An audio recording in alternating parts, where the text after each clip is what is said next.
حضرت ابو ہریرہ رضی اللہ تعالیٰ عنہ بیان کرتے ہیں کہ آقا کریم صلی اللہ علیہ وسلم نے ارشاد فرمایا اتانی جبریل فاخذ بیدی فارانی باب الجنت الذی تدخل منہ امتی،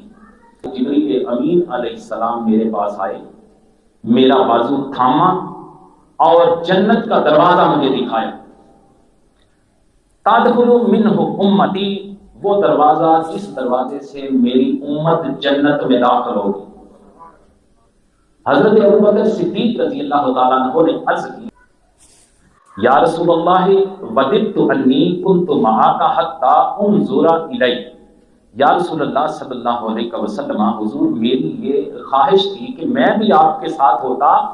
تاکہ میں بھی وہ دروازہ دیکھ لیتا۔ اللہ اکبر۔ آقا کریم صلی اللہ علیہ وسلم نے جب حضرت ابوبکر صدیق رضی اللہ تعالیٰ عنہ کی یہ بات سنی تو حضور نے فرمایا اما ان